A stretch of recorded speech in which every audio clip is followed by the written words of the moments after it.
Halo semuanya, perkenalkan nama saya Rizky Perdana. Pada kesempatan kali ini saya akan mempresentasikan hasil analisis saya mengenai evaluasi hasil negosiasi Indonesia-Amerika Serikat tahun 2025 dan peran Foreign Direct Investment atau FDI dalam hubungan ekonomi kedua negara. Presentasi ini akan membahas 3 hal utama. Pertama, apakah hasil negosiasi tersebut menguntungkan bagi Indonesia? Kedua, mengapa Presiden Donald Trump mendorong perusahaan Indonesia untuk melakukan FDI ke Amerika Serikat? Dan ketiga, contoh perusahaan yang melakukan FDI ke Indonesia dan beserta manfaatnya. Yang pertama, evaluasi hasil negosiasi Indonesia dan Amerika pada bulan Juli 2025. Amerika Serikat di bawah pemerintahan Presiden Donald Trump menerapkan kebijakan tarif timbal balik atau reciprocal tariffs. Indonesia awalnya dikenakan tarif sebesar 32%. Namun setelah proses negosiasi, pemerintah berhasil menurunkan menjadi 19% dengan beberapa komitmen tambahan seperti penghapusan hambatan impor untuk barang Amerika, pembelian produk tertentu dari Amerika, dan kesepakatan investasi bilateral.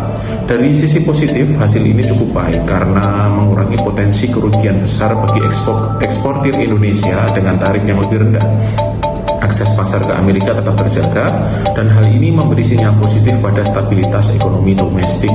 Bahkan media seperti Reuters mencatat bahwa pasar finansial merespons positif kesepakatan ini. Namun sisi negatif ada risiko strategis. Permintaan agar perusahaan Indonesia membangun pabrik di Amerika bisa mengalihkan sebagian investasi dari dalam negeri ke luar negeri yang berpotensi menekan penciptaan lapangan kerja di Indonesia.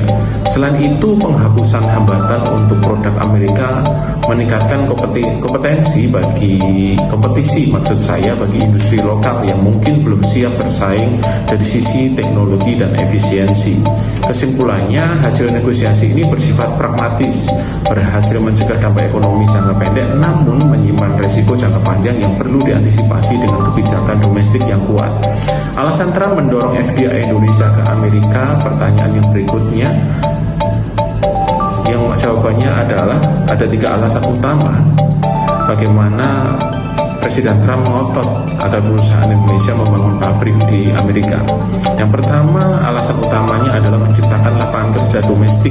Kebijakan ini sejalan dengan slogan Bring Back Jobs to America. Dengan adanya FDI dari luar negeri, Amerika bisa meningkatkan lapangan kerja, manufaktur, dan konstruksi dalam negeri. Yang kedua, mengurangi defisit perdagangan. Dengan memindahkan produksi ke Amerika, ekspor dari negara lain pun menurun dan neraca perdagangan Amerika lebih seimbang. Trump ingin menekan ketergantungan pada impor dan memperkuat posisi Amerika sebagai basis produksi. Yang ketiga, keamanan ekonomi dan politik. FDI membantu memperkuat rantai pasok strategi di Amerika, terutama untuk produk seperti otomotif dan farmasi. Hal ini juga memperkuat bargaining power Amerika dalam hubungan dagang global. Jadi, tekanan FDI ini bukan hanya ekonomi tetapi juga politis, menciptakan pekerjaan, mengurangi defisit, dan memperkuat kontrol industri domestik. Contoh FDI ke Indonesia dan manfaatnya yang mari akan kita lihat dari sisi sebaliknya. Bagaimana investasi asing langsung atau dari FDI dari luar negeri memberikan manfaat yang nyata bagi Indonesia. Pertama, Toyota dari Jepang. Toyota berinvestasi besar di Karawang dan Sunter. Pabrik ini menjadi basis ekspor regional, menciptakan ribuan lapangan kerja. Selain itu ada transfer teknologi dan peningkatan kualitas pemasok lokal. Kedua, Unilever dari Belanda dan Inggris. Perusahaan ini telah lama beroperasi di Indonesia dengan pabrik yang besar di Cikarang dan Rungkut. Selain menyerap tenaga kerja lokal, Unilever juga membangkitkan rantai pasokan berbasis bahan baku lokal seperti kelapa sawit berkelanjutan. Dan yang ketiga, Nestle dari Swiss. Nestle berinvestasi lebih dari 220 juta dolar untuk pabrik baru di Jawa Timur. Dampak nyatanya peningkatan kapasitas produksi yang bisa kita lihat, kemitraan dengan peternak susu lokal, dan perluasan ekspor produk makanan dan minuman.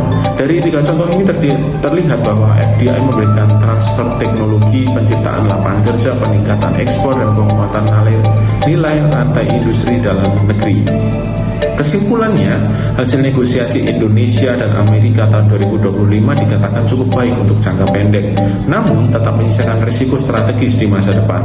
Pemerintah Indonesia perlu memastikan bahwa setiap bentuk kerjasama atau investasi luar negeri tetap memberikan manfaat langsung bagi ekonomi nasional, seperti peningkatan kapasitas produksi dalam negeri, pelatihan tenaga kerja, dan transfer teknologi. Pada akhirnya, foreign direct investment adalah alat yang penting dalam hubungan ekonomi global, tetapi keberhasilannya sangat bergantung pada bagaimana negara penerima seperti Indonesia dapat mengelola kebijakan industrinya agar dapat tetap berdaulat dan berdaya saing. Terima kasih. Berikut presentasi dari saya.